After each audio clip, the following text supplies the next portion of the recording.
បាទជំរាបសួរបងប្អូនទាំងអស់គ្នាបាទចង់ថ្ងៃនេះខ្ញុំមានវីដេអូថ្មីមួយទៀតចង់បង្ហាញអ្នកទាំងអស់គ្នាអំពីរបៀបនៃការដាក់ watermark ទៅលើ file Microsoft Word របស់យើងនៅលើឯកសារនីមួយៗដែលមាន watermark បាទតោះអញ្ចឹងយើងកុំឲ្យខាតពេលវេលាយូរយើងចូលទៅទស្សនាវីដេអូទាំងអស់គ្នាបាទអញ្ចឹងឥឡូវខ្ញុំបានរៀបចំប្រកាន់ដៃបងប្រាក់យើងជាឧទាហរណ៍បាទអញ្ចឹងសម្រាប់ប្រកាន់ដៃបងប្រាក់នេះគឺខ្ញុំចង់បាន watermark នៅខាងក្រោយនេះបាទអញ្ចឹងយើងត្រូវធ្វើបែបណាបាទចឹងអត់អីពិបាកទេបាទយើងធ្វើការចូលទៅក្នុងយើង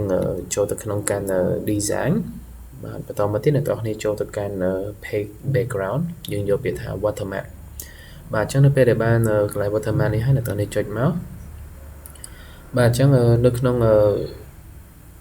template ជាច្រើនមានដូចជា confidential មាន do not copy មានអីហ្នឹង draft មានអីហ្នឹងបាទអញ្ចឹងយើងយកពាក្យថា custom watermark ដោយសារខ្ញុំចង់ដាក់រូបភាពណាបាទ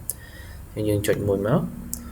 បាទអញ្ចឹងកន្លែងនេះគឺគេឲ្យយើងរើសហើយណាជា watermark ជា text ជា picture ណាអញ្ចឹងយើងយក picture បាទហើយខ្ញុំយក select picture មកបាទអញ្ចឹងកន្លែងនេះយើងយកទី1ណាបាទនេះយើងយកពី computer យើងអូខេអញ្ចឹងឥឡូវកន្លែងនេះខ្ញុំដាក់ logo របស់សាលាយើងចូលបាទហើយយើងយកពាក្យថា auto ហើយនឹង wash out ណា wash out នេះបានន័យថាធ្វើឲ្យវាសម្មើរៀងស្រាលបាទយើងចុច apply មកបាទឃើញអត់បាទអញ្ចឹងគឺនៅខាងក្រោយណាបាទ watermark ហើយ watermark នេះគឺមានគ្រប់ទំព័របាទដែលយើងអាចបង្កើតមួយទៀតបានឃើញអត់ខ្ញុំបង្កើតបានគឺ